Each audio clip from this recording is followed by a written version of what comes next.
Hello everyone and welcome to the final edition of Arborist Question Time in the current series. I'm John Parker, Technical Director at the Arboricultural Association, and I'll be your host for this evening. Please use the chat function to say hello and let us know where you're watching from and submit all of your questions through the Q&A button. As ever, in a moment you'll be meeting our panel and hearing their headline answers to today's question. You'll then be invited to vote in a little poll to see which one you most agree with at this stage. Then you'll hear a 5-minute presentation from each panelist, after which we'll move on to the question and 1-minute answer session. And finally, each panelist will have 1 minute to sum up their position before you all get asked to vote again. If you have any further questions, comments or feedback after the show, then please contact me at john@trees.org.uk. And I should say that whilst this is the last question time in the series, we'll have another live webinar next week, plus there's loads more stuff planned, and hopefully we'll be back with the second series of Arborist Question Time in the autumn. So please let us know if there's any particular subjects you think we should cover. Today's topic is always an important one in arboriculture, but particularly so in 2020, which has been designated by the United Nations as the International Year of Plant Health. In the words of the UN, this is a once-in-a-lifetime opportunity to raise global awareness on how protecting plant health can help end hunger, reduce poverty, protect the environment, and boost economic development. There's 4 big targets there, and we only have 3 panelists, so it's unlikely we're going to get it all solved today, but we'll try to do our bit. We all know by now that trees are important, and that if they're going to do all the wonderful things that we expect them to do, then they need to be healthy and well looked after. We know that pests and diseases can cause carnage amongst our forests, woodlands and urban trees, and our landscapes have the scars to prove it. And we know that there's a seemingly never-ending procession of pests and diseases which have not yet reached the shores of the UK, but which are creeping ever closer across the mainland. We hopefully all know the importance of biosecurity. And yet, it also seems safe to say that most of us would expect new pests and diseases to arrive here in the future. But which of these potential arrivals should we be most concerned about? How can we prevent them from getting here? Which of the diseases already in the country are of most concern, and how are we managing the risk that they present? To explore these crucial issues, tonight we ask the question, what tree pests and diseases should we be most worried about in the UK at the moment? Let's meet our panel. Hi. My name is Paula Shrewsbury, and I am an entomologist at the University of Maryland in the Department of Entomology in the United States. And if I were in the UK, I'd be most worried about the introduction of invasive insects such as emerald ash borer, spotted lanternfly, and Asian gypsy moths. Hi, this is Ana Perez Sierra. I am a pathologist. I am the head of the Tree Health Diagnostic and Advisory Service at Forest Research. And I think in the UK, we should be worried about Canker strain of plane, Xylella fastidiosa, and chestnut blight. Hi, I'm Andy Tipping. I'm the Trees and Woodland Manager at the London Borough of Barnet. I'm also Chair of the London Tree Officers Association. I'm more concerned about the diseases that we already have here. Introduced diseases are something that we're all very, very scared of. We know this, but the ones that we've got at the moment, I think the information that we have on them and how to manage them is just as and even more important, in my opinion. Have you got any particular ones you want to name, Andy? Horse chestnut, bleeding canker is something that I think. Dutch elm, even in Brighton, I've heard all the elms are under threat down there again. Yeah, they'll do for the time being, John. Just for the purposes of the poll, as if it's not pre-prepared, it's all the magic. Okay, thank you very much to our panel for that. If we could just open the poll so that everybody can have a little vote on which collection of diseases they're most worried about. It's kind of an arbitrary poll, really, but let's play the game anyway. Some really different perspectives from our panelists and very different pests and diseases there. Oh, there's a lot of complacency around the imported diseases at the moment.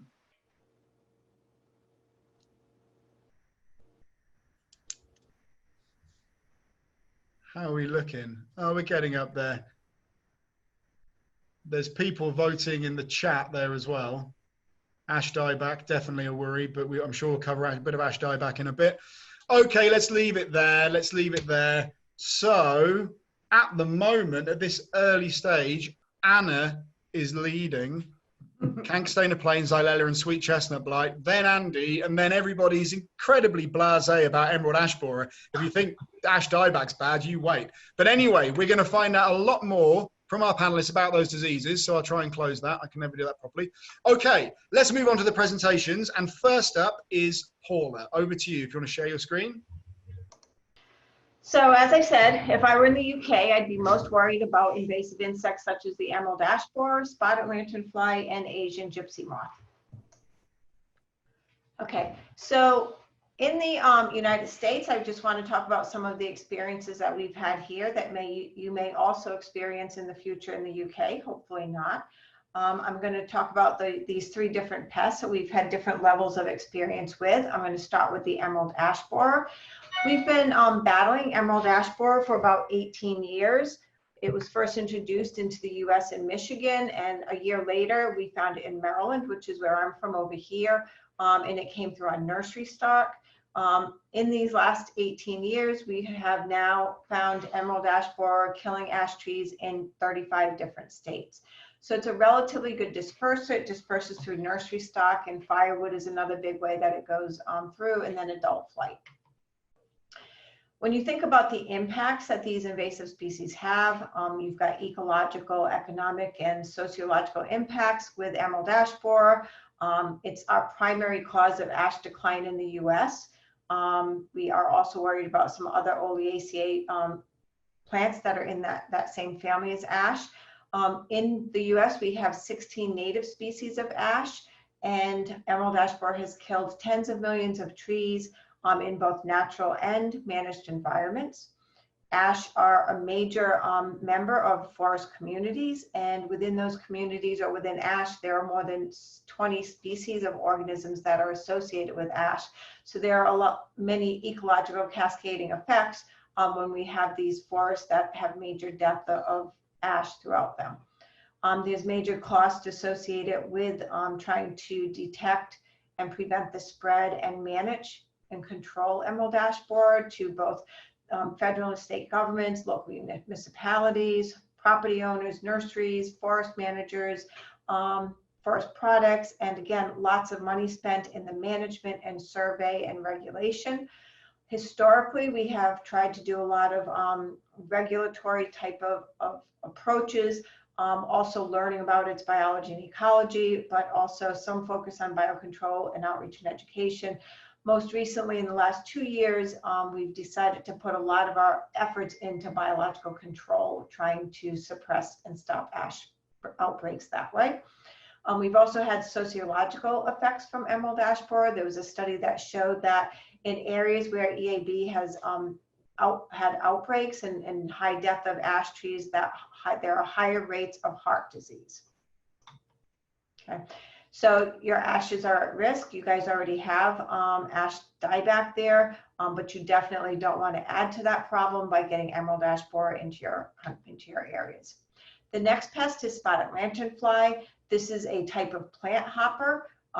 It's got sucking mouth parts, and it first showed up in Pennsylvania, which is the east coast of the US, in 2014. So we've been looking at this and dealing with this for about 6 years. And right now it's found in 5 states throughout that eastern mid-Atlantic region of the US.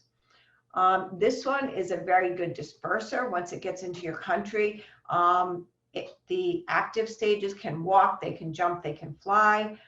They're really good hitchhikers. They get into people, onto various vehicles and various stuff that gets moved back and forth. But the biggest source of dispersion, I think, is with the eggs. They lay eggs on not just trees, but they lay them on pretty much any object. So you'll see eggs on stones and various objects found in the yard and in the area that aids in dispersion. The impacts of this guy, again, same as emerald ash borer, you've got all the costs of regulatory activities. A little different with spotted lanternfly, tree of heaven. Olanthus is a major player in its biology and ecology, so we try removing those. egg mass removal is a major other aspect of removing or controlling spotted lanternfly. Spotted lanternfly damages hardwood trees, fruit trees, and grapes. We've had probably 2 or 3 nurseries, and not nurseries, 2 or 3 grape vineyards that have gone out of business because of the damage by spotted lanternfly. And that's after trying many chemical applications and other ways to try to manage it.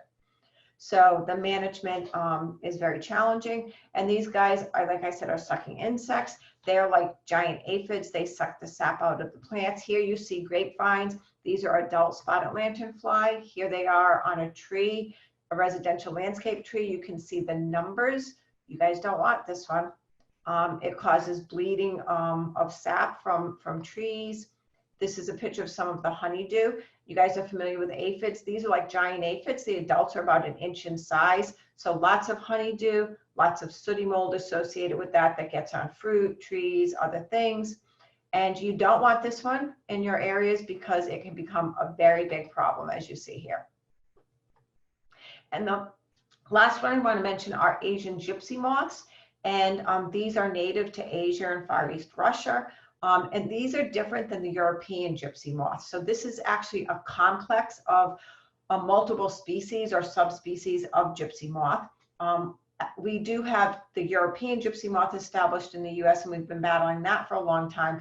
We do not have, as far as we know, Asian gypsy moths established. We've had multiple introductions, but we've been able to eradicate those from the US. Potential spread of the Asian gypsy moth to new, once it gets to a new area, it's going to move really fast. So you want to stop it before it gets there. Some of the differences between European and Asian gypsy moths are that Asian gypsy moths can fly, and the caterpillars more readily eat conifer needles. They cause a lot of damage to a lot of natural and urban forests and orchards. They have a wide host range, over 500 species of plants. You don't want to get this here, and it's on the list of a major threat for many, many countries, and they have active programs monitoring for this and trying to prevent its spread. So you don't want any of these guys in your country. Try to keep them out. Thank you. Thank you very much, Paula. I can see tonight's going to be a really cheerful journey through all the horrible things that could happen to us. We're going to look for the positives as well, I promise you, folks. Thank you, Paula. Okay, so Paula, could you stop sharing your screen, and then Anna, if you could share yours, please. Keep your questions coming in, folks. Okay. Yes. And now I come with dead trees after what we have seen from Paula. Sorry. I would like to cover 3 pathogens. 2 of them, we don't have them in the country. In the UK, one is canker stain of plain, and the second one is Xylella fastidiosa. And the third one I would like to cover is chestnut blight, that unfortunately we do have it in the country, but has been recently introduced. But before I go to have a closer look to these pathogens, what I would like to do is to share this graph from my colleagues at Forest Research, just to highlight that the new threats to plant health are constantly emerging and going up. This is just a graph showing the number of 3 pathogens in the circles, and the insects are in the squares, identified in the UK since the 1900s. And you can see this kind of pattern of increasing number, and similar patterns it has been observed in different countries. Then this is the situation we are facing, not forgetting what already we have here, very important, as Andy mentioned previously. Then let's go to canker stain of plain. What is this? Okay, this is a disease caused by a fungus. It's called Ceratophistis platani, and it's a threat to plain trees. Basically, this fungus kills the bark and produces extensive stain in the wood and kills the infected trees. We have here some photograph where you can see on the first photograph, I don't know if you can see the arrow, but you can see some kind of a spotting on the bark. If you remove the bark, you can see the stain in the wood. If you have a cross section, you can see the staining in the cross section. And this is what you will see. You will see dead trees or dying trees. I put here that how it is spread. Obviously, the fungus can be spread by rain, hail, wind, and by animals. And by animals, we are included in that. And just to the most important point about this disease, because it's going to be how we spread it. It is present in soil, in debris, in sawdust, in water currents, in planting material, and infected wood. And infection also happens by root grafts. Then, as I said, the main agent responsible for the spread of this disease is probably us, because whatever activity we do around infected trees, we may carry the disease to healthy trees, just with our equipment or with ourselves. Then this was the first one I wanted to talk about. The second one is Xylella fastidiosa. We moved from a fungus to a bacteria that has been described by the European Commission as one of the most dangerous plant bacteria worldwide. This is a bacterium that lives in the xylem of plants, and basically it blocks the vessels and the plants wilt and die. And it is transmitted by xylem feeding insects like frog hoppers, spittlebugs, or leaf hoppers. And the common spittlebug, Phalaenus spumarius, is the main vector identified in Europe and the primary vector in Italy. It is also, this disease can be spread by plant trade and human activities. The symptoms of this disease are can be confused with many other things. But basically it could be leaf scorch, wilting of the foliage, defoliation, chlorosis, and as I said, it could be the death of the tree. Especially on trees, we'll see this kind of marginal necrosis and this yellow halo that you can see on this kind of picture here. You can see the yellow halo around the necrosis. Why is this so important, this disease? Because it can affect more than 500 plant species in circa 80 families. And if we detect it in the country, the measures that we have to take are quite drastic. Then I just want to show you, to give you an idea what this disease, what this pathogen can do in a mature tree. This is an olive tree, March 2015, the same tree in September 2015, the same tree in May 2016. And this is what this bacteria is able to do on a tree. Then I think we should worry about it. And the third one, and the last one I wanted to talk, is chestnut blight. And as I said, this one, it was recently introduced in the UK. It's caused also by a fungus, Cryphonectria parasitica. It's a threat to Castanea, and it's a canker disease. Affects, you can see in the first picture here, you can see the cankers on the main stem. Affected trees will show dieback above the canker if the stem or the branches are girdled. Sometimes you will see epicormic growth below the cankers, and that is, especially in winter, is quite easy to recognize. The canker, as you can see on the second picture, and the epicormic growth at the base is bright orange sporulation, then it's quite easy to identify. And if you remove the bark, you will see white mycelial fans. We have some good news for this fungus, is that we have a potential biological control, because there is a virus that can infect the fungus and makes the fungus non-virulent, and we are working on that at the moment. And just the most recently finding in the UK is that we have also Oriental chestnut gold wasp. It was introduced in 2015, and what we have seen as the abandoned galls, they have an exit hole, and that exit hole could be an entry point for the fungus. And that is a very interesting combination. Therefore, if we have both together, Oriental chestnut gold wasp and chestnut blight on the same site, there may be an interaction. And just to end, I want to put some healthy trees to say that I do like healthy trees after all. And, you know, we can talk about tree alert later on, is the way we have to report any suspected trees. Thank you. Fantastic. Thank you very much, Anna. I've just realized, by the way, I should have realized this at some point in the last 12 weeks, but on the chat, you can either send your message to all panelists or all panelists and attendees.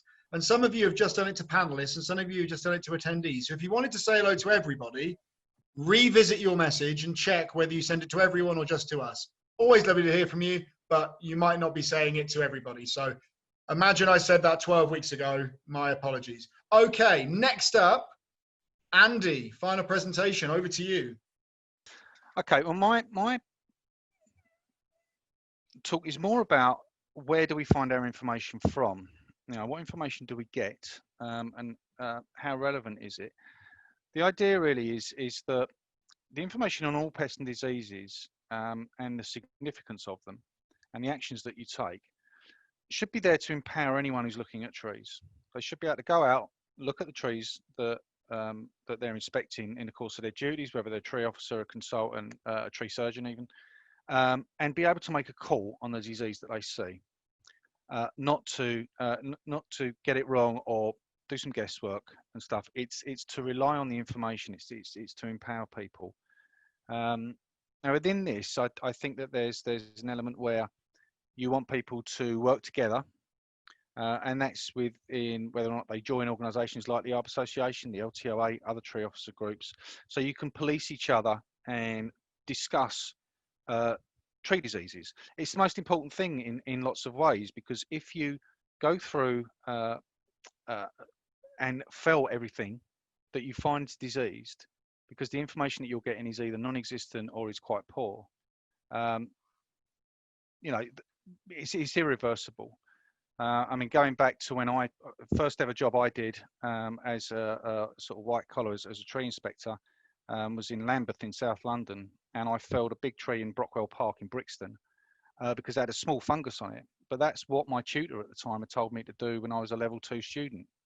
So I went into Lambeth, and I'm really sorry to the people of Lambeth, but I felled quite a lot of trees there that later on I just realised it was the incorrect decision. I'm still quite embarrassed about it now, to be quite honest. So it's about the information that's out there.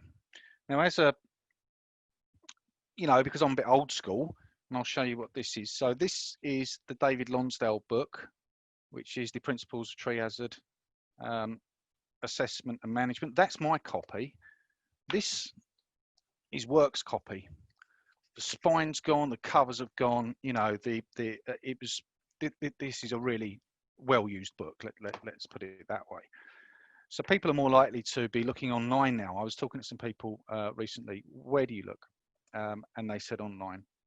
So for me, this has been my my go-to people, if you like. Forest Research have been the people whose conclusions I can trust. I understand that they work to a thing called Cox postulates. I saw Joan Webber talk a lot about this, and that really it's almost like an axiom. The thing that they put out there is because they discounted all other options. That this is what's happening with this disease, and they've got no agenda. That the Forest Research have been my go-to people, but I do know that they are limited in the work that they can certainly do with amenity trees, but we come down to that in a little bit. The reason that I talk about information being really important is probably because some of the reactions to ash dieback in the past few years. The Cobra meeting that David Cameron called, for instance, to discuss ash buyback, which I think that took us all by surprise, and you know, what was that all about? But it probably goes on to this. This is an article in the Daily Mail. This was on the front page of the Mail in 2010.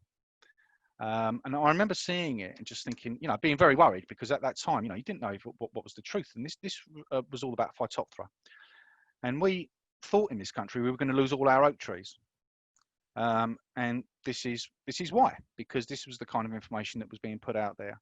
You know, we then find 10 years later that actually it really hasn't affected our oak trees at all. It's you know, it was a load of hype.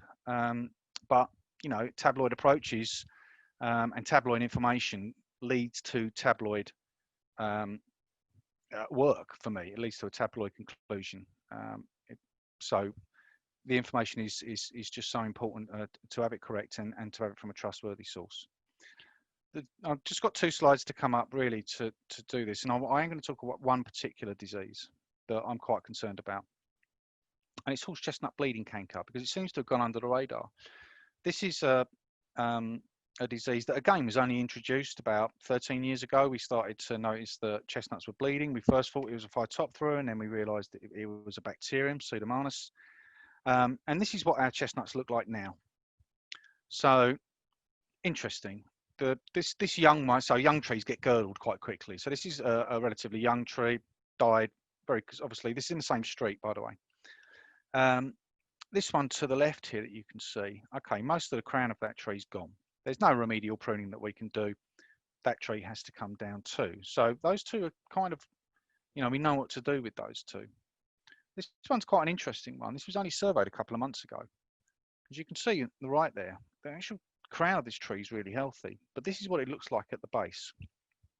Now, how can we treat this tree? Do we, you know, reduce it heavily to take away the sail and take away some of the load from the stem because we're not entirely sure of the internal mechanics of this disease? It's a vascular wilt, as I can see, but what is, you know, what's going to happen to this tree? What options have we got? Do we take to the chainsaw every time, or could we treat the soil? They're interesting options that I don't think that we've looked into enough. And as I was saying earlier, John, talking about getting together, collaboration, and learning how to police yourself and your colleagues with your conclusions. We have just got together a working party at the London Tree Officers Association, and are going to work with people like yourselves, the Arbor Association, Bartlett's, private consultants, to look into horse chestnut bleeding canker and seeing what we can do more about it, learning more about it. The information on Forest Research website is good but limited.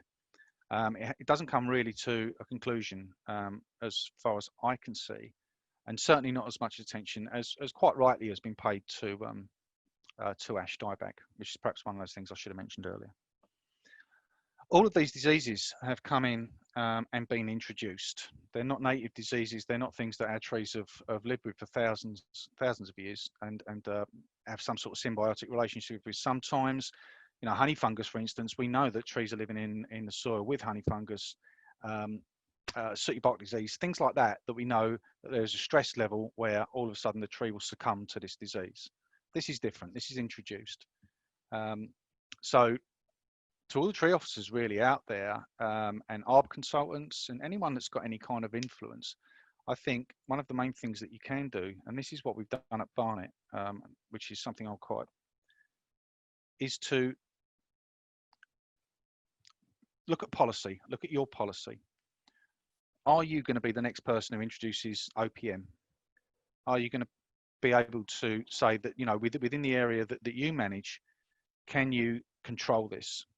Do we still want to be importing lots of plants from the field, from the nursery, and plant them directly into the field from Europe without a biosecure time, a period for disease to manifest itself?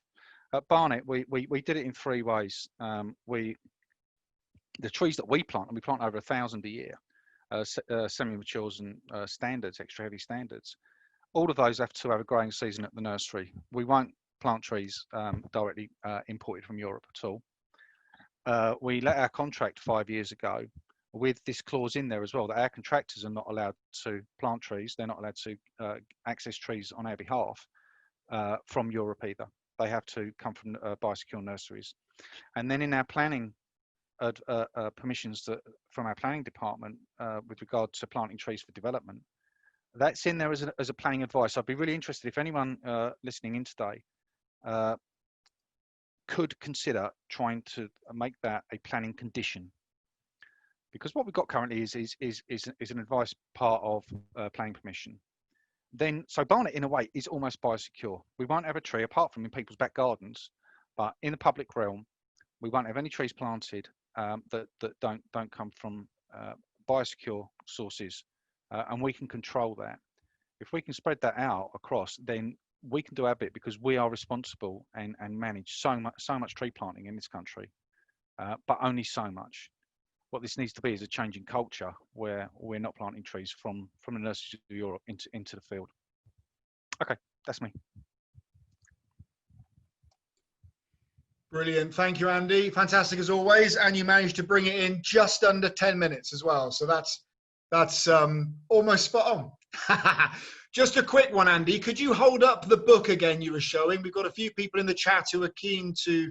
We can send out the information to everybody afterwards, so don't worry. But anyone who wants to go and order it, who can't live without it for the next hour, Principles of Tree Hazard Assessment and Management by the legendary David Lonsdale. Yeah, and it was, I mean, it is cracking on a bit, John. It was printed in 1999, so it's 20 years old now. A lot of the principles are very good, but some of the advice on certain diseases is outdated. I think there's something in there. It says in an otis on ash causes sudden catastrophic failure, I think is the term, which, you know, we've lived with in an otis a lot, and Myripelis is the most dangerous fungus. We know that that's not the case now. I think most people are quite happy. Hopefully we'll hopefully get on to Myripelis in a bit. If anyone wants to ask about Myripelis, I don't want to prime questions, but please go for it. Okay, thank you very much to our panelists. That was brilliant. We've got lots of questions coming in, but please everyone feel free to keep them coming. First question for Paula. We're going to be covering some big issues here, and we're only giving everyone a minute to do it. So I know it's going to be frustrating for everybody. But Paula, a question to you from Steve, and then I'm going to go to our other panelists. Do the insect pests that you mention appear limited in spread due to climate? And will climate change, in your view, make them more of an issue? You're on mute at the moment, Paula. All right, there we go. That's a really good question. And yeah, most insects and diseases are limited by temperature and other factors, but definitely climate makes a difference. And I think it will happen, and we've already seen it happen, that with climate change and warming temperatures, many of our insect pests have increased their range, they've increased their generation time, so they've been able to become bigger pests. So I think things like increased range, increased number of generation times, asynchronous development of natural enemies and pests can happen. So we definitely, I think, are going to see more potential issues with these key pests that we're seeing, these invasive species. Thanks, Paula. Anna, I mean, I'm particularly interested, the same question to you. How does climate change make these pests and diseases more likely? Particularly, I think, of interest is Xylella and Stratocystis that you mentioned. Yes, even Cryphonectria, because they all love warmer temperatures. For Ceratocystis and Cryphonectria, we need 25 degrees is the optimum.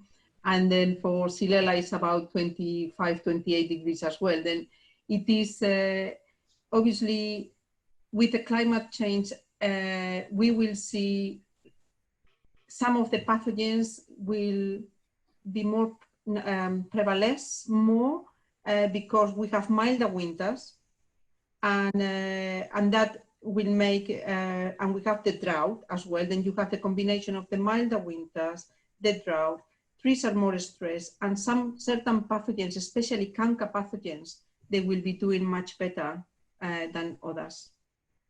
Other pathogens will be worse for them, obviously, but for some pathogens, definitely they will help them to, yes, just to prevalence more. Thanks, Anna. Andy, obviously, climate change has got to be an issue for tree officers and tree managers. Is it something you're particularly worried about in the context of pests and diseases? More about the culture of managing. I think that pests and diseases take hold. You know, look at the phenologies of trees. They're emerging earlier. You know, this April was ridiculous. You know, it was like the middle of summer. The trees are unable to put out, certainly with oak, able to put out the tannins that stop sapsuckers getting on there. Yeah, as far as P&D is concerned, I do think the thing with there is, like I say, a lot of fungal spores are sitting there waiting in the soil, waiting for a stress condition, and drought seems to me to be a major issue. If we get a drought one summer, the next year, a lot of our mature trees are 3/4 dead. You know, one year I just remember seeing, you know, loads and loads of dead Japanese cherries everywhere. which you never see. They just don't die. Prunus canescens just doesn't die. You know, it seems to me to be a tree that will go on forever. But after a massive drought, summer, the following year, they really are struggling. Brilliant. Thank you, Andy. Okay, so we'll move on to something a bit different. Anna, I'm going to fire a question over at you. This is one that I'm really interested in as well, and then it's going to come around to the rest of the panel too, so have a think. Question from Caitlin. What are the main challenges to implementing the use of biological control agents to combat diseases in forestry, but let's deal with urban forestry? What risks are associated with bringing in other things to eat the things that we're trying to stop? Okay. When we said we want to bring something, it sounds like a done deal, and actually it's not. If we want to introduce a biological control agent that is not present in the UK, it is a process that takes almost 5 years, because obviously you have to prove and you have to do all the risk assessments for the introduction of that biological control. And yeah, it's not like something that you decide to do today and you can do it tomorrow. As I said, it's a long process, and you have to do these risk assessments, pest risk assessments, and yeah, it's just a matter of time before you can even introduce it. And sometimes you may be able to use or to have experimental license just to do some experiments, but it's not easy, and I would say not impossible, but I would say it's not something easy, and I will leave it there. Thank you. And I'm talking because I'm working on it at the moment. We are trying to, we just found the virus that is affecting Cryphonectria on our trees here in the UK. But our virus is not doing very well, and it's very tempting to bring the virus from Europe, from other countries in Europe, because it's doing better. And as I said, we just started the process of the risk assessments, and as I said, probably it can take up to 5 years, and it's not promised that it will happen at all. Andy, any thoughts on excuse me, any thoughts on biological controls? Would you have to do much to convince Barnet if you were going to start actively releasing stuff? I don't know. Probably not. If Forest Research had passed it, then I think you'd be happy to do it. You know, the obvious one that you should consider would be a predator for oak processionary moth.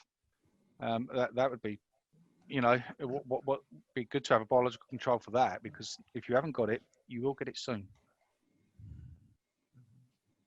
Thanks, Andy. Paula, any thoughts on biological controls? Yeah, I have a lot of thoughts on biological control. It's one of my specialty areas that I do a lot of research and application in. So as Anna said, we have the same process in the US. You don't just take a biological control and collect it somewhere and release it. So we have all the same type of criteria that have to be met. I think another important thing to remember is to think about the bigger picture and the costs and the benefits of the invasive species that you're trying to manage. So for example, with emerald ash borer, we've done research on the native natural enemies that attack it, and it has very low impact on emerald ash borer. So our US native parasitoids do very little for emerald ash borer. So we need, and emerald ash borer is a devastating pest. It's killing millions and millions of ash trees. Okay. Whereas something like brown marmorated stink bug, which is another pest that I deal with, this one, we've done research on native natural enemies, and we find that there's a nice generalist egg parasitoid that will attack the brown marmorated stink bug and have pretty good impacts on it. We have a number of generalist predators that attack it. And over time, we've seen patterns where it looks like the native natural enemies in the US are catching up with brown marmorated stink bug. And brown marmorated stink bug causes a lot of damage, economic damage, particularly to crops, but it's not killing trees like the emerald ash borer is. So I'm comfortable saying we need to introduce exotic parasitoids for emerald ash borer. For brown marmorated stink bug, I would hold off and let's let the native guys do their thing.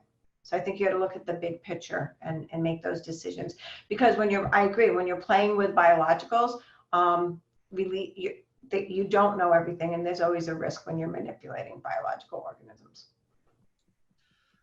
Thanks, Paula. It always reminds me, there's an episode of The Simpsons where Bart releases a load of lizards and they bring in snakes to eat the lizards. And then they say, well, what's going to eat the snakes? And they say, well, don't worry, there's this gorilla that eats the snakes. And it kind of, more seriously, Paula did a fantastic presentation at the Arbor Association just a couple of years ago at Arbor Association Conference, which will be available online. And I recommend anyone who's interested in this particular issue to check that out. So it's on our website. And again, we can put the link out after this if you're interested.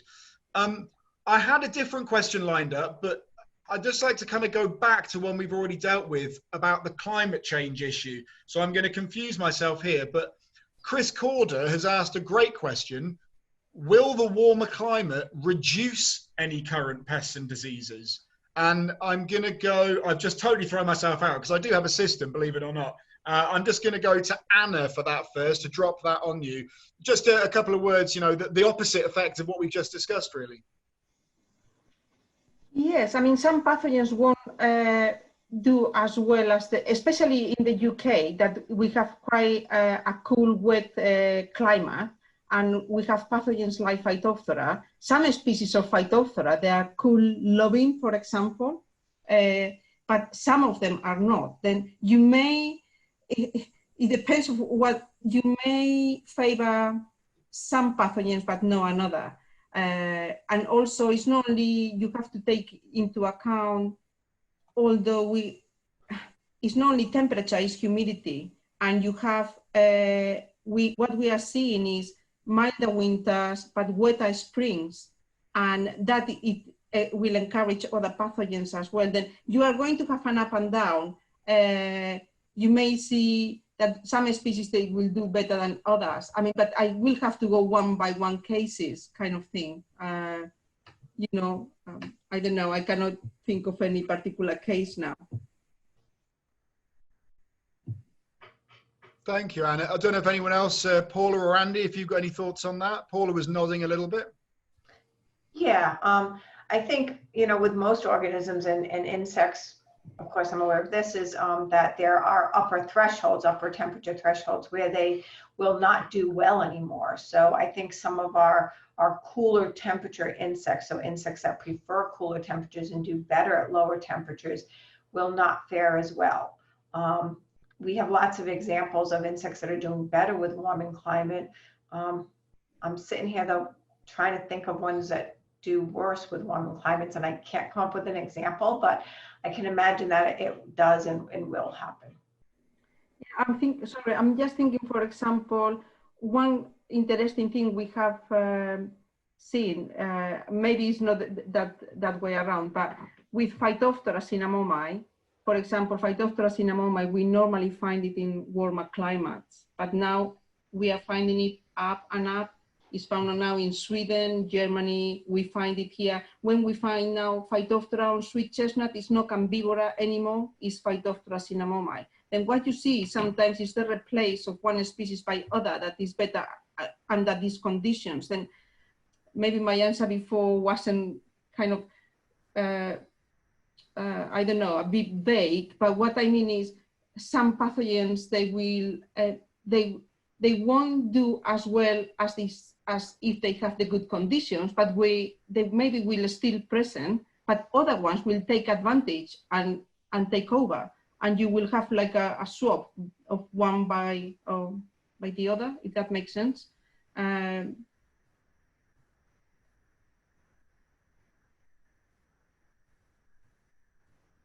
John, you're muted. Yeah, I spend my life telling people they're muted, and I've just done it myself. There we go. Right. Okay, brilliant. Andy, I don't know if you've got anything to add on that particularly? No, but I mean, I think it's logical for both the experts there to say that, you know, the likelihood is we're going to become hospitable to more pests and diseases. I can't see a reduction in what we've already got. You know, with climate change and it being warmer and wetter, that we're just going to get more rather than less.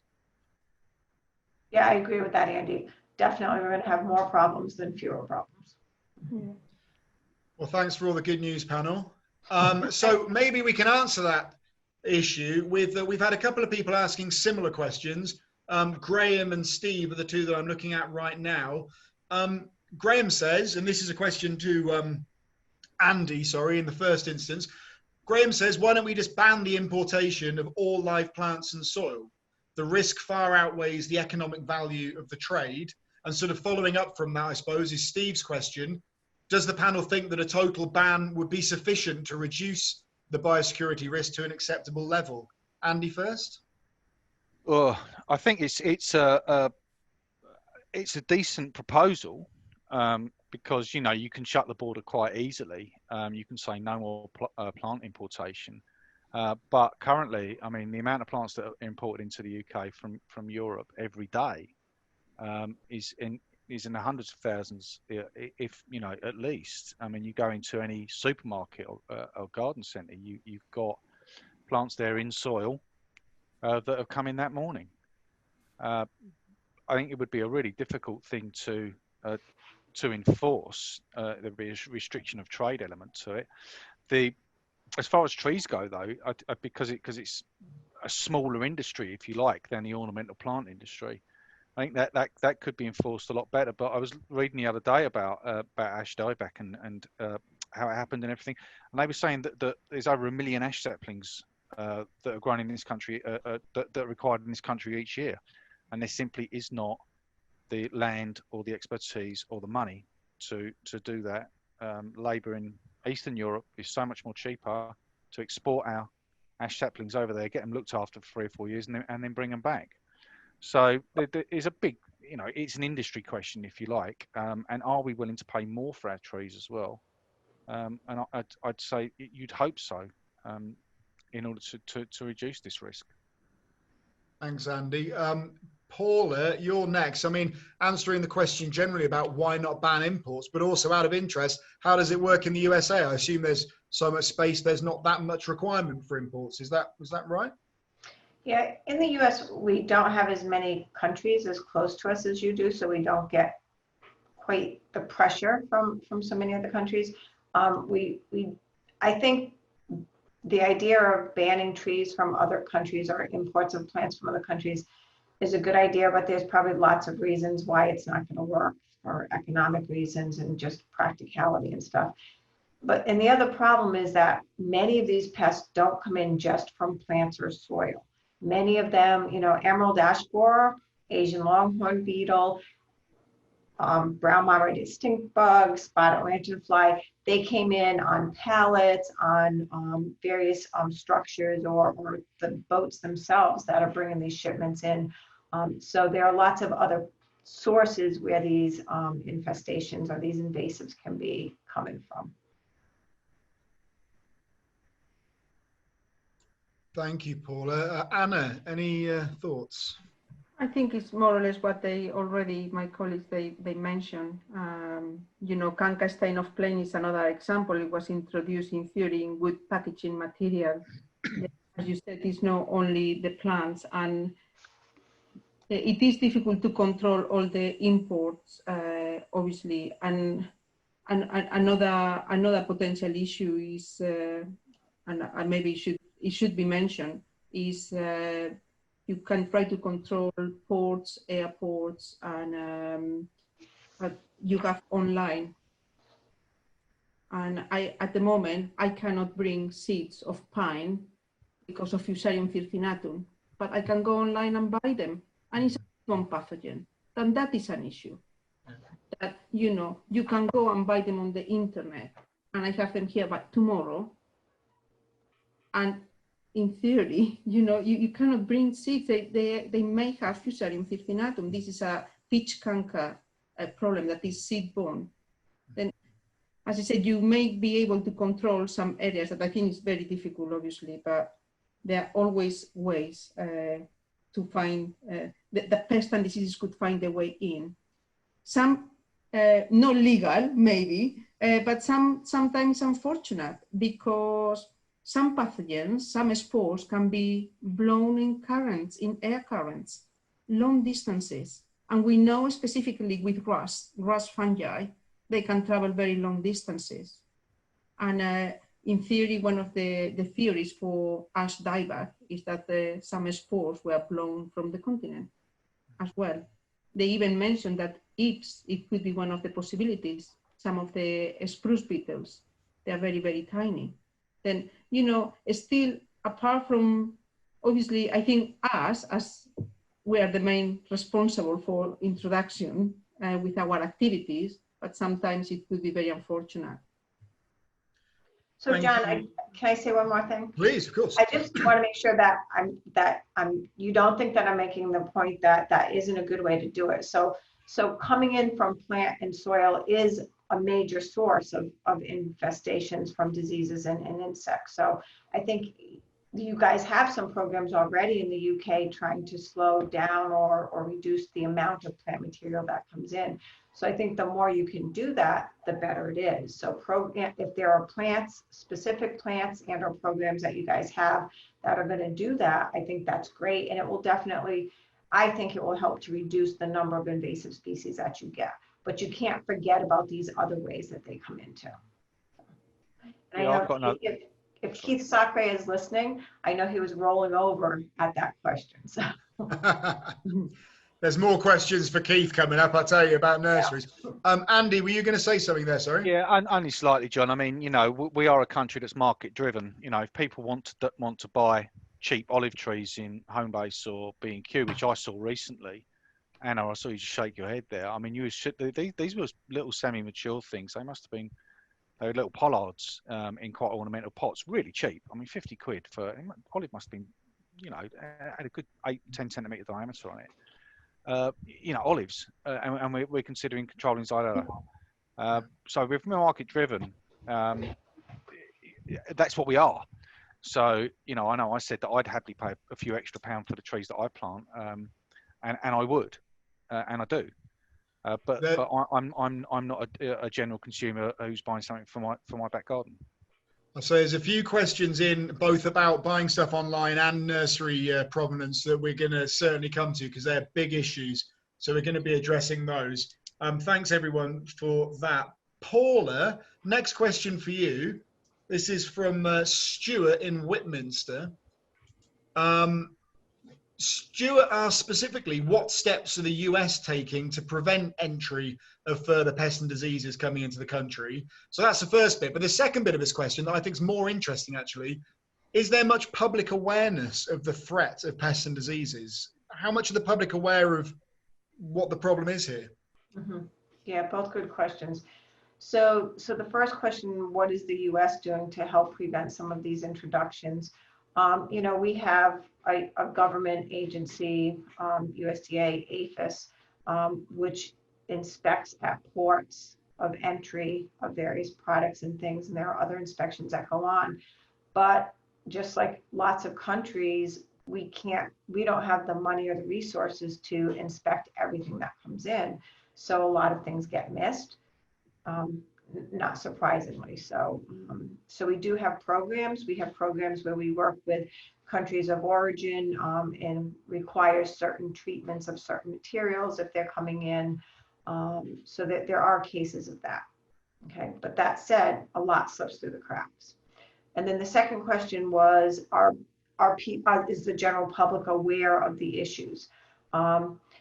You know, I think historically they haven't been that aware of them, but I think with social media and just media in general and how prevalent it is, when something happens, they hear about it.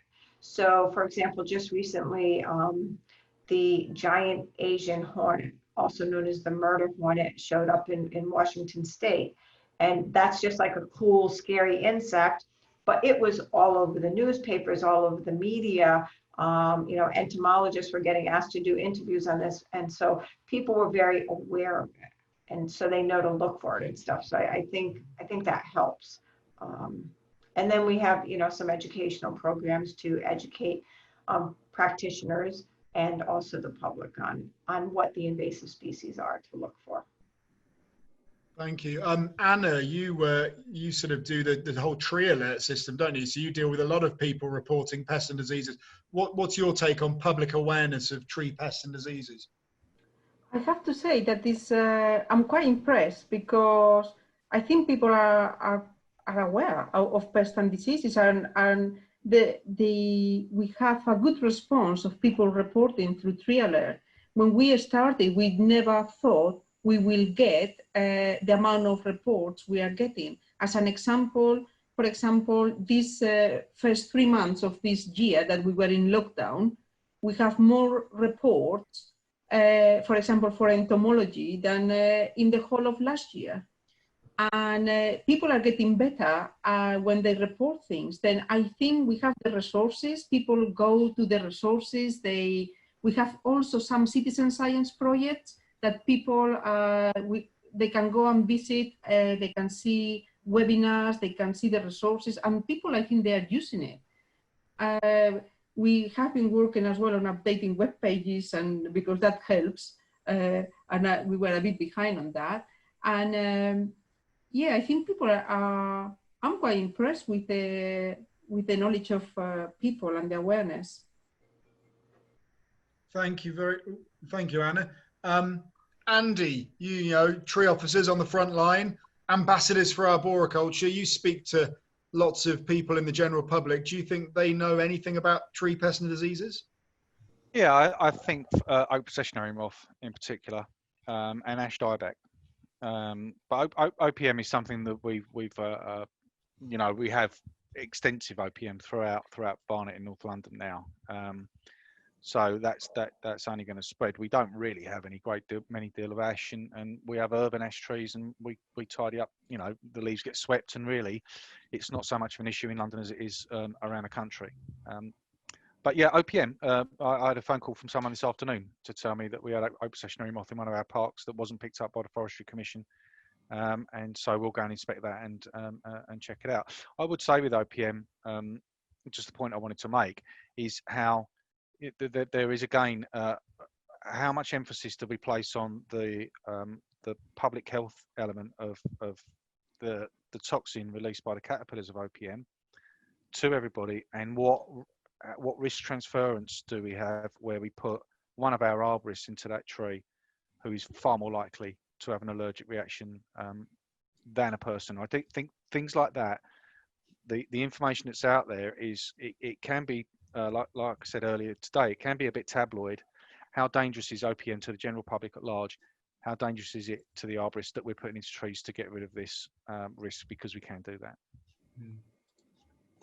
Yeah, oh, sorry. No, please go.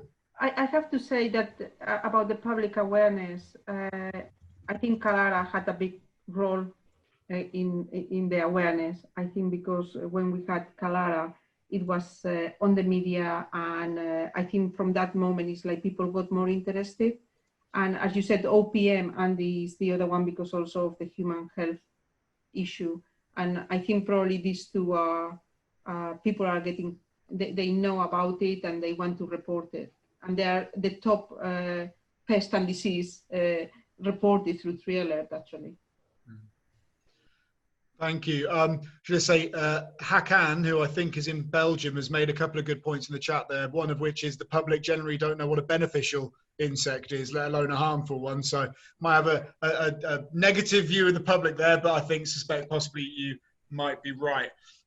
Okay, right, next question. I promise I'm organised. I've just got different bits of paper in front of me. And this one is for Anna. It's a question from Reg about yew trees that came in earlier on. And I was delighted to see Reg ask this, because Reg knows a lot more about trees than I do. And I've been wondering about this too. So if Reg asks it, that means that I can. I'd be interested to know, to ask the panel if they know what seems to be affecting yew trees at the moment. I'm seeing trees significantly thinner and defoliated. I'm seeing that as well. Anna to begin with, and then we'll move around the rest of the panel if you've got any thoughts too. But Anna, what's causing it? Okay, I have to say in the last few years, we had quite a few inquiries about declining yews. And in some of the cases, definitely we have found Phytophthora on the roots. And what happened is you see like a slow decline of the trees. These Phytophthora are affecting maybe the thinner roots, and you will see, as I said, a slow decline of the tree. You may have yellow leaves and defoliated areas, but also in the last few years we had especially one fungus affecting the needles, And you probably have seen some of the yew trees with brown branches. I don't know if you have seen this as well, because this is caused by a fungus. It's called Cryptocline or Cryptocline taxicola, and it's found in other countries in Europe. We don't know really how much damage this fungus is doing, but we had a few cases, and it's quite easy to identify. You will see the black fruit bodies of the fungus on the needles. And this normally, yeah, I have to say, I have seen it in the last few years as well. But if you see more like the declining of the whole tree, more like a yellowing of the needles, thin canopies, when we look to the roots, we find Phytophthora. Different species of Phytophthora, mainly Cinnamomi, but we also found other species. Thanks, Anna. Andy, on to you with the same question. I guess you've got one of the finest yew trees in the whole of London up in your part of the world. Seen any problems? Got any concerns? He's so shocked that he's frozen. It's terrible.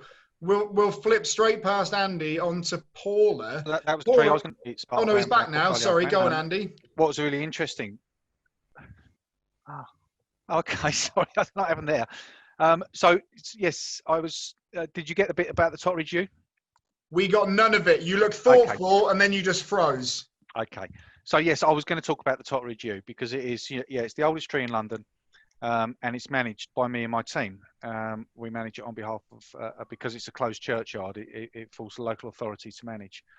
And about 10 years ago, it had, I think it was pineapple gall or artichoke gall. Yeah. I think one of those, and it was a cultural method. You just rubbed it off. Apparently, that's what you did. So we just stood there rubbing all of these little galls off the thing, and then we talked to the grounds manager there and said that was it. And then a couple of years later, it was looking really brown and thin, and we really thought, oh dear, this tree looks like it's on its way out. Really worried about it, obviously, because it's easily the most important tree in Barnet, and like I say, it's the oldest tree in London. We suggested that they mulched all around it. And thankfully, I went back the last year and it was green and healthy and lovely. So, I mean, if you mulch, again, what I said right earlier, right at the beginning of this, we're too quick to get the chainsaws out if we've got any issues. And really, to improve the quality of the soil is the first thing to do with our trees, and especially a tree of this age. But it's a real success story. That tree is green, looking really healthy. Fantastic. So that would be what I say about yews. Put some mulch down. Thanks, Andy. I mean, Paula, the same question to you, because you may well know something about it, but I'm going to ask a question in complete ignorance here. Do you even have yews in the US? Is that a tree you have over there? First, let me just say, Andy, last time I was in England, we went to see the yew because somebody had mentioned it at the conference I was at, and I decided I've got to go see that yew, and it was just amazing. It was just like, just touched my heart. So yes, we do have yews in the United States, and we do not have a problem with that yet. So kind of keep that one to yourselves, okay, guys? We have other problems with it, but pretty much it doesn't have too many big devastating issues. We'll keep that one here if you keep all of your stuff over there. How's that? We'll try. Okay, so we're going to move on to another question in just a moment. Somebody made the point, and I've now lost it. Suzanne made the point that there's some great resources on a website called Observatory. So if you haven't heard of Observatory, it is a fantastic reference, and I recommend you have a look at it. www.observatory.org. And again, we can share the references afterwards, but thank you, Suzanne. Good point there. Right, the next question, another species-specific question, and this one came in earlier on as well from Robin, and I was going to ask Andy about this. Andy, Robin's asked, are there any elms which don't get Dutch elm disease? Oh, yeah, lots. Yeah, we did something as part of the European Elm Initiative in 2003, and we received a bunch of elm trees from Hilliers, I think it was, and we planted them in, on a grass verge close to a park down in East Barnet, and they are now 15 metres tall. I really can't remember the species, the clone it was. I think it was Princeton, not Princeton Gold, that's an Acer, isn't it? Anyway, Yeah, they're looking great. And over the last sort of 2 or 3 years, we have actively planted lots more elm trees in our parks. I mean, we don't plant oak now because of OPM. We don't plant ash because of ash dieback. We don't plant horse chestnut. Well, we do plant Indian chestnut, but we don't really plant horse chestnut. So our big amenity trees, we've got such a reduced palette of what we can use. We've been planting elms. We planted them in really inhospitable conditions, industrial sites, in some roads next to the M1, full of pollution. So, yeah, they're great trees. We've been asked by Forest Research to join in on a project there that Harry Studham put me in touch with someone there, and I'm working on them, and I'm going to let them know the species that we planted, where they are. But yeah, there's a lot of elms out there, and I'd urge everybody really, if you want good replacements for your large grown species that you really, are not planting anymore, elms to me seems to be a really good option. Paula, elms obviously used to be a really important species over here in the UK, but clearly not in recent decades. What's your thoughts? Same situation in the US, a really important species, but then Dutch elm came in and wiped out most of them. We still have a lot of nice old elms that we closely maintain to keep them alive for as long as possible. But there's been a lot of work done in breeding elms that are resistant to Dutch elm disease. And we have several cultivars or species that are available and being planted commercially that are resistant to Dutch elm disease. Sorry, John, can I just say one more thing there, which I touched on right at the beginning of this talk, is the National Collection of Elms is in Brighton. And from what I'm hearing, I mean, my nephew Kes is a tree surgeon down there. And from what I'm hearing from a lot of people, one of the largest elms in Preston Park, I think it was felled not long ago. It was one of the 2 oldest English elms in the world. So Brighton, I think, are struggling. I think a lot of it's to do with firewood. That people are storing firewood that's got Dutch elm in it. But maybe if someone in this group knows a lot more about it than I do, because someone just mentioned it to me a couple of weeks ago, that this is an area of real concern. Maybe someone in this chat room could post something or let you know, John, and you can send a link around how we can help as the sector. Thanks, Andy. Duncan's saying it might have been New Horizon elm. Well done, Duncan. You should be on her instead of Andy. Honestly, I tell you, it's you can't get the quality. Honestly, right, Anna, elm trees. What do you think? Sorry, I've taken you by surprise. Any thoughts on the resistant clones of elm, and also maybe, as some of it's been covered already, possibly the difference between resistant and immune, or whatever the 2 terms are. You're on mute as well. Sorry. Yeah, this is always the issue. Yeah, we don't like to talk about resistant trees because, we do find that some trees, they just can live with the pathogen without showing any symptoms, or but also some of the trees, they can show symptoms. They may have the pathogen, they may not show the symptoms, but they still, the disease can be transmitted to other trees. By vectors, for example, this is the case of Xylella. This is quite interesting. Elms, what we have seen I'm not going to talk about resistant elms, but I'm going to say that in the last few years, we had like an increase of number of reports of Dutch elm disease, and not only on common elm, but also wych elm. And we have seen, similar pictures as many years ago. And obviously many people don't remember elm, but my age, yes, we do. And some people, we do remember elms. But what we have seen, as I said, is an increase on the number of cases reported.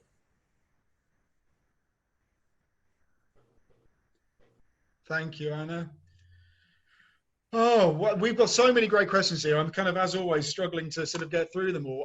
We're gonna open up a big old can of worms in just a minute. We've touched on it a little bit. This is a question for Paula to begin with. A question from Helen. We've covered it a little bit already, but I think this is a really important one. How can we minimize the threat from disease in the domestic market when, for example, olive trees can be purchased from Italy and Spain through the internet Amazon, other big shopping things are available, by the way, and through our supermarkets. We kind of maybe we can sort the commercial problem out, but what about the domestic market? Good question. Yeah, I mean, besides, I think adding more restrictions and, you know, the economic outcomes of that make it difficult to do, or the economic impact. So, yeah, when you can just order things over the internet, like Anna was saying, and other things, and without the restrictions, yeah, I'm struggling for this one. Let's pass me on this one and go to. Yeah, it is difficult when it's in here. I mean, you know, because you can try to ban on movement of plants. You can, you know, you can have, you know, the plants must have the plant passport. But if the plant reach here in a different way, that is no official way, then how can you track that down? It is very difficult. I'm going to say something here because it happened a very long time ago. And, you know, it happened. Then I was working at the RHS at that time. And we have an inquiry. Somebody came to reception and dropped a branch of a rhododendron with a label attached to it. That's it, nothing else, with a telephone number. By that time, it was when Phytophthora ramorum happened. Then we suspected this could be Phytophthora ramorum. I called the person and I said, you came to reception and dropped a branch of a rhododendron. I said, can I ask you some questions? Basically, this person told me, I've been on holidays. I went to another European country. I'm not going to mention the country. And I love these plants, put them on the back of my car, brought them in. And, you know, I noticed some of the branches were dying. And then he dropped the branch to us at the pathology department. And it was Phytophthora ramorum. Then how can you control that? I went on holidays and I brought it at the back of my car. I mean, how can you control that? It is very difficult. As I said, it is, I think you can try to do, it is difficult enough to control officially, and you try to have all your controls pre-border, at the border, post-border. We try to, for all these new pests and diseases, we even try to have our own kind of system to see if we can detect pests and diseases early. But when you have plants coming into the country in different ways, how can you track them down? I don't think it's an easy task. Myself, that's my opinion. And that is a real case. Yes, brought it in the car. So Andy, you mentioned we're sort of a consumer society before. Is this an instant gratification problem? Is it a public awareness problem? I think the domestic market you're going to find difficult to manage. But let's get our own house in order first. You know, we're meant to be professionals. And those of us who are responsible for importing plants directly from Europe into the ground should think again. I think the domestic market really is a different element, but those of us who work in the commercial and the professional world, we should have a set of principles that we work to, and hopefully then, you know, that could create a culture that that the supermarkets could follow. They could or they could not, but you know, let's sort ourselves out first. I mean, we have different campaigns now, you know, like don't bring it with you and the travel suitcase, you know. We are trying to raise awareness on biosecurity. We have different citizen science projects. I mean, Observatory has already been mentioned, but we have other projects like Bridget, and just to raise awareness about, you know, the movement of plants. They try to, you know, be sure to source your plants from people you can trust. You can try to, as I said, to raise awareness on good biosecurity, and I think it's the only thing you can do from the domestic point of view. At least, I think if you know that there is a risk, you wouldn't do it. But I think sometimes you do it because you don't know what the risk is. Then if you know you are going to bring this tree and it's going to kill the rest of the trees in your country, I'm sure you wouldn't do it. Yeah. But you need to be aware of that. You mentioned citizen science there, Anna, which I think leads on nicely to the next question I was going to go to, which is from Paul, my good friend Paul in Papua. Hi, Paul. Once again, as always, people are bored of hearing this, but thank you for setting your alarm for 3 o'clock in the morning again.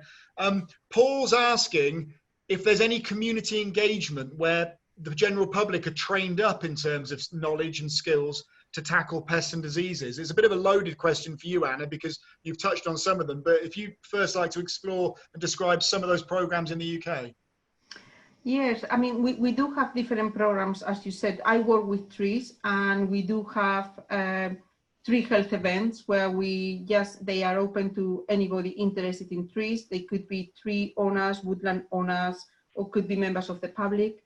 But through different citizen science projects, we also have these events to raise awareness and on the new threats and good biosecurity practice. And as I said, we do produce good resources, we do the training, and as forest research, that is one of our main kind of jobs, to provide this kind of information to anybody who come to us. It could be tree health officers, it could be tree wardens, or it could be anybody that approaches us, or even we organize some events just that are open to the public, just to raise awareness on pests and diseases, and especially on biosecurity. Thanks, Anna. Andy, are there any particular sort of citizen science or public education projects that you're aware of that you recommend? No, I'm not really, John. For me, I think that's quite interesting what you've been saying there. It's almost what I was saying right at the beginning. You know, where's the information? Where do we get it from? And where do we go to? How educated are we? And whose points of view do we trust? I think one of the things about the advent of the internet, like I said, old school, got a book. I speak to much younger tree officers, they all go online. They see something on site, they all go online. I'm a member of a Facebook group, Arbor-Ecology. David Humphreys posts lots of great photographs of fungi on there. It's a really, really nice group, by and large. But there are a couple of people on there whose opinions are just very, very strange. You know, I do speak to people about, you know, you cannot, citizen science is all well and good, but you have to, at the end of the day, rely on research done by experts. Someone's opinion about a fungus that 10 years ago was thought to be a good reason for cutting a tree down, for instance. You will have opposing points of view, you know, and you put 5 arbs in a room, you know, you'll never come to a conclusion. The citizen science element of it is, or opinion, sorry, rather than citizen science, I think is something that has to be, you have to take it with a big dose of, big pinch of salt. And certainly when people are advising you not to cut down trees with what you know is quite a nasty decay fungi, I find that difficult. So, yeah, I don't think that answers your question, but I do think there is something about information on the internet and in chat rooms that you should be wary about. Thanks, Andy. I should just say, you mentioned fungi bit there, and David Humphreys as well. Next week's webinar, as an inter-webinar plug, is all about fungi. So, and David Humphreys is going to be appearing and showing some of his fantastic photos. So more about fungi next week. Paula, same question to you. Mm-hmm. Yeah. In the United States, we have citizen science projects that are going on. They've been going on for a while, and there's all different ones, but I think in general, they tend to be, and I think Andy was referring to this, they're developed to help collect more data on various pests or systems, which also educates the people who are involved with them, the citizens. So I think it's good that way, because you can get a lot more data than you can from just having researchers do it. But a lot of that quality of the data, as Andy was saying, depends on the quality of the training and the engagement of the citizen science by the researchers. The other thing that we have in the US is something called Master Gardeners, who are a group of volunteers that work through universities. And I train Master Gardeners on insects, on entomology, on insect pests, what they look like, what their damage looks like. So getting the information out to them who then go out and get the information out to other general public people. So most universities, most state universities in the United States have Master Gardener programs. And I think that's a really good way that we can get information out to the citizens. Very interesting. Thank you very much. Okay, we've got, there's a load of questions I've just got to ask, so I'm just going to keep you here for hours, I'm afraid. Everyone else can go home. I just want to find out all these different things we're being asked.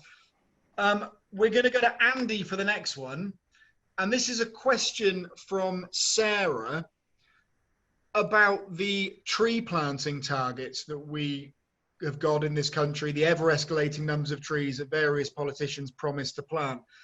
Sarah says, could our push to plant more trees mean the introduction of pests as we rush to meet the demand for stock? And how do we minimize that risk? So, I mean, we've dealt with some of the importation questions already, but are tree planting targets part of the problem, do you think, Andy? I think they can be. Last year, we had the Urban Tree Challenge Fund that had been initiated by government. And we made a direct approach to the Forestry Commission and asked if we could suspend it for a year, because it was so late in the day. I think it was announced in the spring or even the summer for a lot of trees to be planted that winter. Now, most of our nurseries had exhausted their stock, and we did bring it up that actually by giving us a lot of money, you could be responsible for funding the importation of disease into this. We won't look a gift horse in the mouth, and we're not being ungrateful or anything. We just wanted to make them alert to the risk. So I think it's a really good question. One of the other things that we need to do, really, I would say, and we've been looking at this at the LTIA, the Biosecurity Working Party, because we have one of those, is to identify which nurseries in the country have good practice and those which import from Europe and go straight into the ground. It's a tricky thing because it does sound like a bit like a name and shame, but I think our nurseries will not have enough trees to go around. Yeah, that's right. Maybe the nursery industry has to have a shot in the arm as well for producing trees grown from seed or budded in the UK, looked after here, and that the majority of the trees that we plant are biosecure. It's market led. Are you going to pay twice as much? I don't know if I answered that correctly, but it's for me, yes. But no, you don't want to say, no, we don't want your money. We don't want these targets. We're not going to do it, because we all know that at the end of the day, it makes sense. But they definitely need, it seems to me that the politicians need a very, very quick response from their civil servants. Thanks, Andy. Paula, do you have similar sort of ever-escalating tree planting targets in the US, and are they part of the biosecurity problem or not? We do have tree planting events and things like that, but I think an issue with that is that many of these events are promoting native plants and only native plants, which to me restricts the diversity of trees that can be planted. So you end up with more monocultures, which is not good. And it's not quite the same biosecurity issues that you have, but I think emphasizing these native plants, restricting the biodiversity is not good, because I think biodiversity is one of the key ways to reduce the impacts of these invasive species that come in. So the more diversity of tree species you have, the lower the impact when you have something that comes in and kills all your ashes or kills all your elms. At least you have a lot of other species out there. So I think that's the bigger problem we face. Thanks, Paula. Anna? The number of trees we are aiming is too high. We know as you said, nurseries, they need to know well in advance that this is coming. They cannot produce the trees from one day to the next. And you said at the end of the day, the market is who is driving this, and it is a difficult one. And it is, for me, it is a bit worried, because I don't know where the trees are going to come from, all of them. Okay, thank you. Look, we probably only got time for a couple more questions, and the ones I've got lined up are quite big ones. I'm going to level with you. They're quite big ones. Wes and Theon in the chat, it's not potluck, it's which questions get picked, it's mainly bribery. But I'm going to go with your question because I think it's really good. Kelvin's also asked this.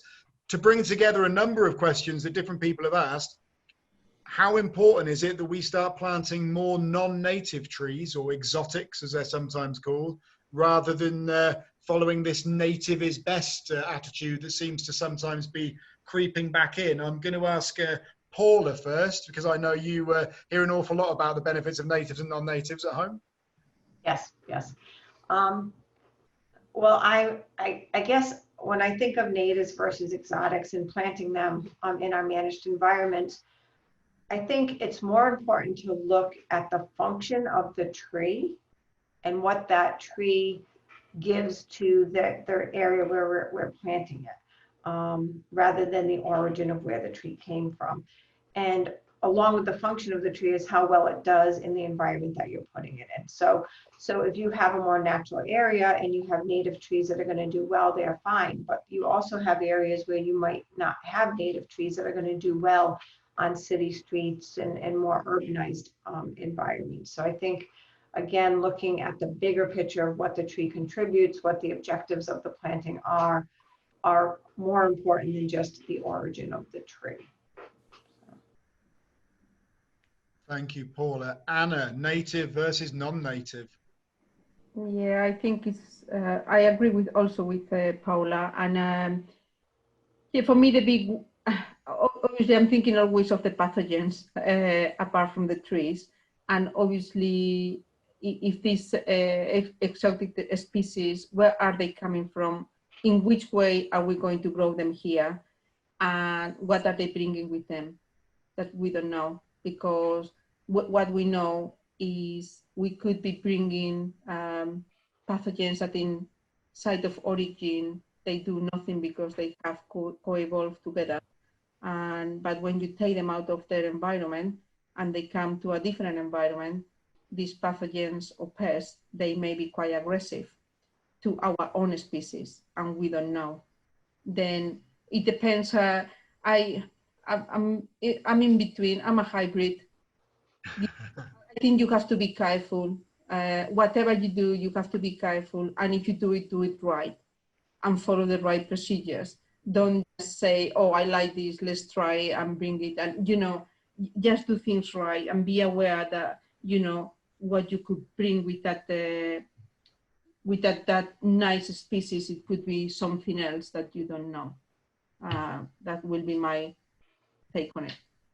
Thank you, Anna. So, Andy, I'm going to ask the same question, but also as someone who's planted a lot of trees over the years, we had one of your London Tree Officer colleagues, Rupert Bentley-Walls, on last Arborist Question Time, talking about the incredible range of trees they planted in Hackney. What's your approach been in Barnet over the years? Yeah, pretty much the same. I mean, we plant trees for amenity in a city. Native trees don't get a look in. I'm non-native every time. Cultivars that can grow in restricted spaces that are grown mostly for their amenity all the time. We have different so many hundreds of different species of tree that we plant because in a way you turn your corner of London that you do into a bit of an arboretum like Rupert's done down in Hackney.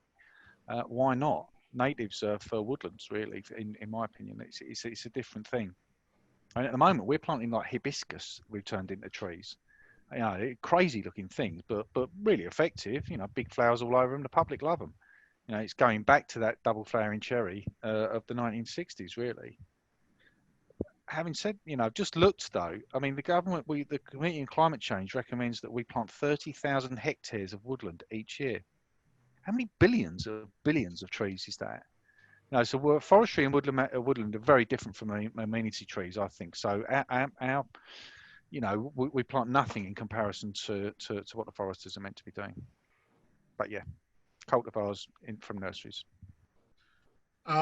We've got some really good comments in the chat from that, as you might imagine. Some of you will be seeing it, but I think regardless of what you're going to plant, John's made the point we need establishment targets, not planting targets, which is something that Tony Kirkham said on the first episode of this program we had. And Sam and others have talked about right tree, right place, right source, and I'd add right aftercare as well. So lots of consideration. Brilliant. Okay, so we're going to dive off now into a slightly separate question. Okay, this is one I'm going to aim at you first, Anna, but it's kind of another general question. Andris has said, he's talked about countries with stronger levels of biosecurity, like Australia and New Zealand, which also have increasing rates of invasive species. And Andris has asked, should we be considering genetically modified trees now?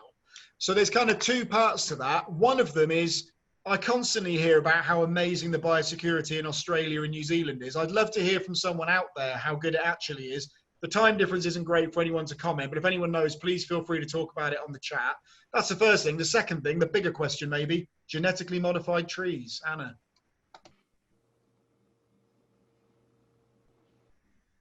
No comment. I think I have, yeah, no comment on that one. I'm sorry.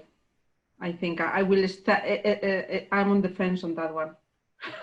If I worked at Forest Research and I was asked about genetically modified trees, I would also be on the fence. So I don't blame you in the slightest. Andy. Yeah, I don't know what genetically modified tree is, but I do know that we essentially plant clones. You know, we don't plant trees from seed. We don't plant trees generally that fruit. We plant sterile trees that are budded from a clone. So we've been planting trees of that nature for forever in the amenity tree game. So I don't even know what a genetically modified tree would be. Paula? The first part of the question, I'm a little bit familiar with the biosecurity efforts in New Zealand, and I think one of the things that they do is they're very proactive. So they are on top of what potentially it could be coming in. So what's getting into other countries that could potentially be getting into there. And they have different activities to help prevent that. And I think they have a big education program too. So that. And then the second question on genetically modified trees, you know, I know there has been some work in that, you know, historically breeding genetically modifies plants, right? You breed cultivars that are resistant to insects and diseases, and that's one way to do it. But now with a lot of genetically modified organisms, this is a new approach. I think that's such a controversial approach in general that we're probably not ready for it yet. Because I know even with mosquitoes that vector deadly diseases, people don't want genetically modified mosquitoes released to help reduce that potential pest and disease problem. So I think it's a possibility, but I don't think we're there yet. As far as the general public go, sociologically, I don't think people are ready to accept it. Yeah. I think scientifically we could do it. I just think sociologically we're not there yet. Yeah. Reg has been making several good points throughout the evening, and he's just said surely trees have genetically modified all by themselves over millions of years. So I was about to read out Reg's comment about tree nurseries and the fact we need to focus on encouraging more startup UK nurseries, which I also thought was good, but then I like your evolution point as well, so you don't get a question anymore, Reg. Because I'm in charge and I cannot. Right, now, slightly different angle now. Question for Andy, and this might be our last question actually, but I think it's a really important one. And it's one from Trevor. I'm slightly twisting your question, sorry, Trevor, but it's your point. Well-managed trees can withstand infections or infestations better than neglected and unmanaged trees. Andy, how important do you think good tree management is in the fight against pests and diseases? Well, I think good tree establishment is really important at the beginning. You know, again, we went back to all of those targets that we got to plant lots of trees.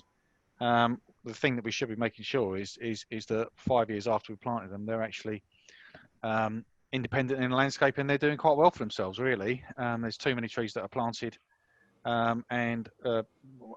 had a thing the other day about this on development sites, for instance, that are not watered, that all die, and then are just replaced at the end of 3 years with babies again, to to fulfil the planning requirements.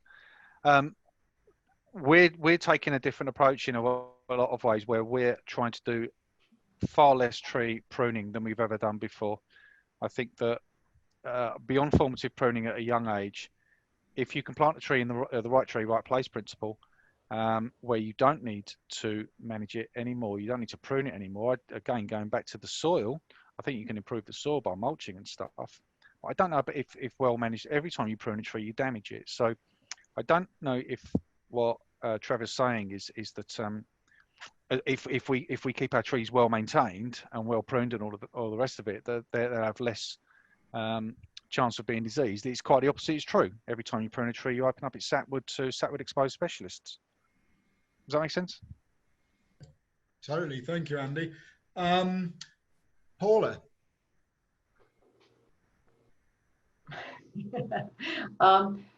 I think in general, keeping trees well maintained and healthy is important for warding off a lot of insect and disease problems, and in addition to cultural issues. So I think that is really important, but it's not the silver bullet. It's not going to prevent them from getting everything. So there are some, for years we've thought insects that are boring, insects they bore into trees. We thought if trees are healthy and well watered, they're not going to get borers, because borers prefer stressed trees.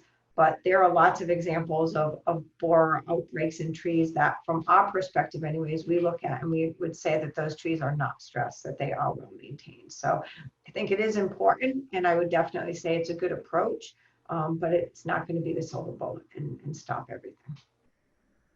Anna, what's the link between management and pests and diseases? Yeah, I will say the same. It is very important, and obviously that will have some contribution, but we know, especially, for diseases, it's not only to have the tree. For a disease to occur, you need to have the pathogen and the conditions. And if in occasion you will have what you think the well-managed tree, but if you have the pathogen present and the right conditions, the tree will be affected. It's like you don't have the silver-proof, the bulletproof tree if you have the three components for the disease to happen. But obviously, I think it should help. It's quite interesting if you look to, I'm not thinking now of trees, but maybe some other plants. Sometimes when you look after your plants, especially with, I'm thinking of crops now with nitrogen, you make them more susceptible to diseases. I think we have, it depends. I know we're talking about trees, but you can see the other point of it. Somebody told me once, your love will kill the tree or the plant. You look after the tree too much, and you water it too much, or you don't water it enough, and you will kill it. And then some of as I said, in some plants, if you try to look after so well that you produce so much new growth, you are encouraging the pathogens to attack this new growth, and you make the plant more susceptible. But always, for that disease to happen, you need to have the host, pathogen, and the conditions. Then even if it is really well managed, it still may be affected.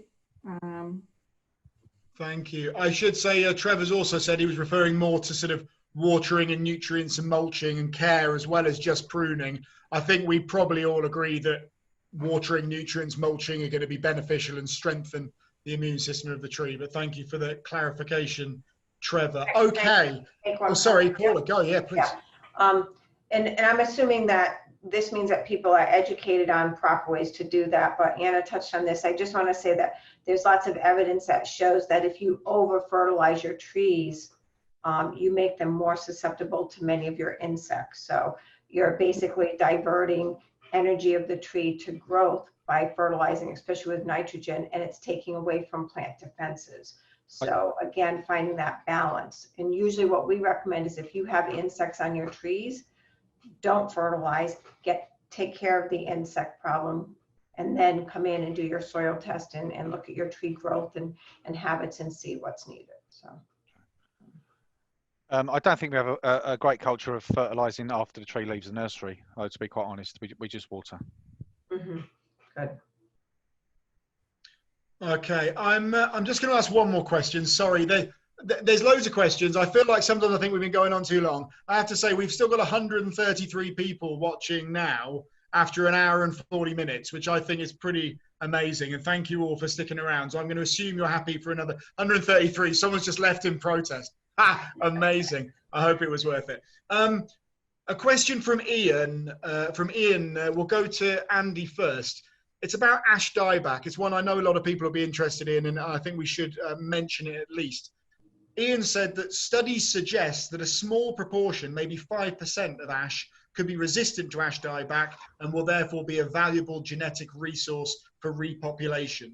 So how do we avoid a tabloid approach to managing ash dieback, this sort of scaremongering aspect, while still fulfilling our risk management obligations for ash trees in urban settings? So I guess it's an ash-specific question, but as a general approach, how do we balance scaremongering with public awareness in our management? Andy?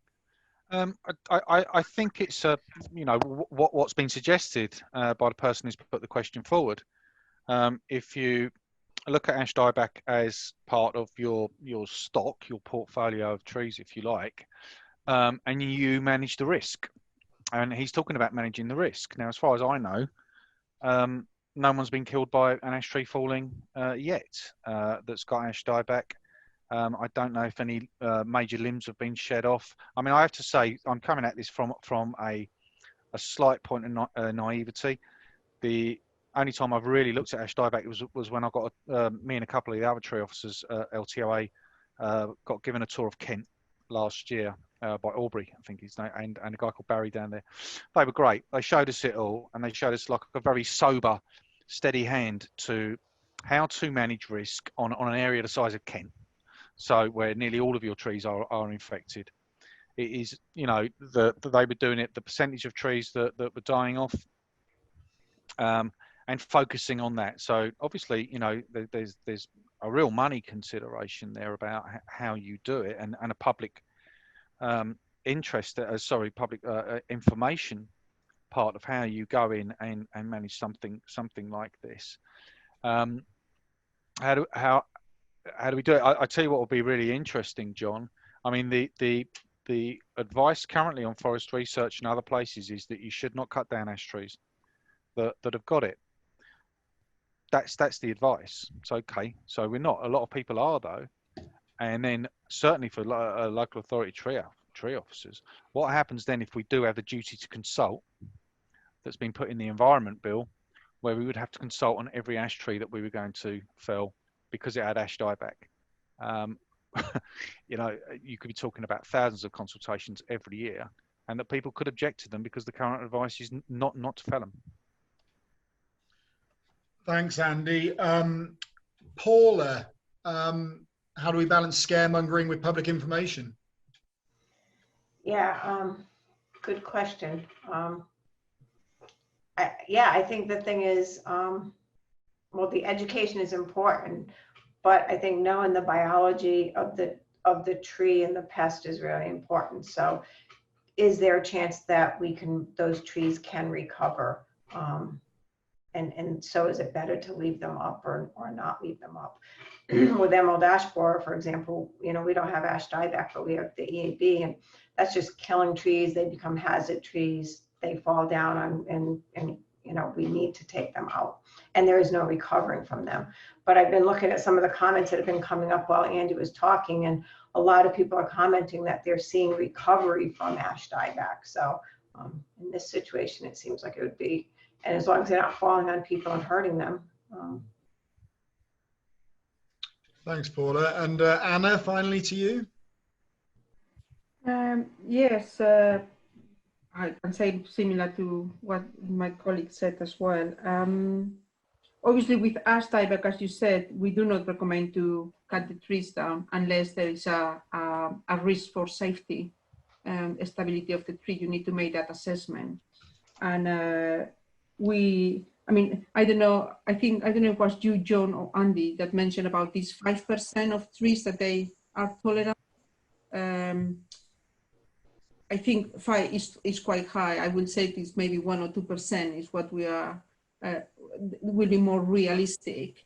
And if we have 5%, that would be amazing.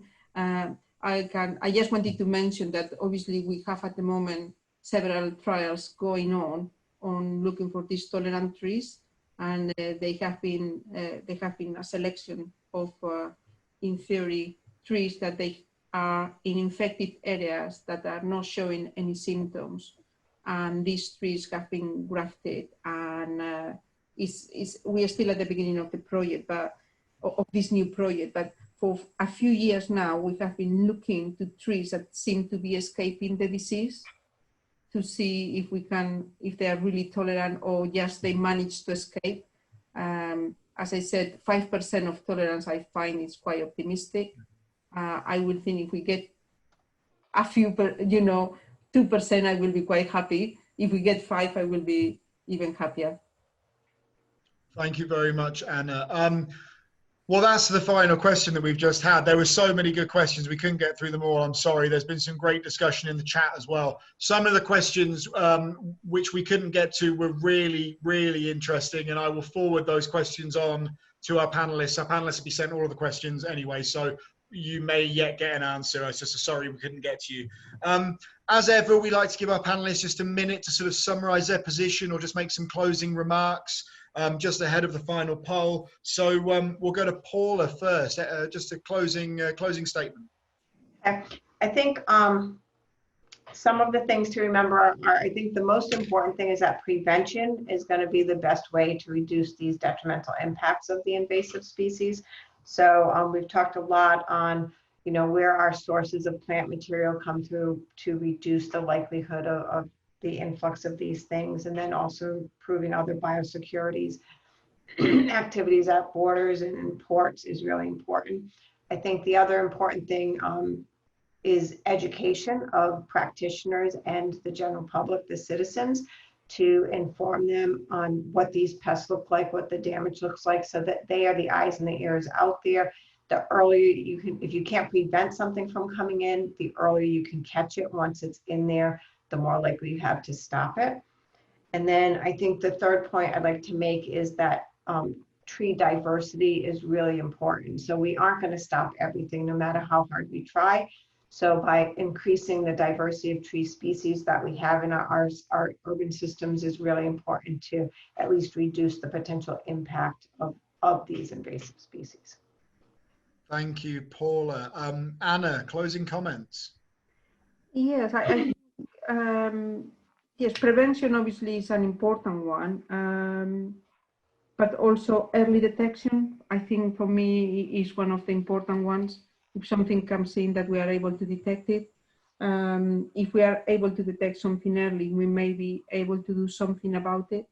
Then raising awareness becomes kind of a priority, because I think it's very important that people are aware of what we have and what are the horizon scanning, the new threats, what is coming, and to work together for an early detection and management, and good biosecurity practices. I think that is key.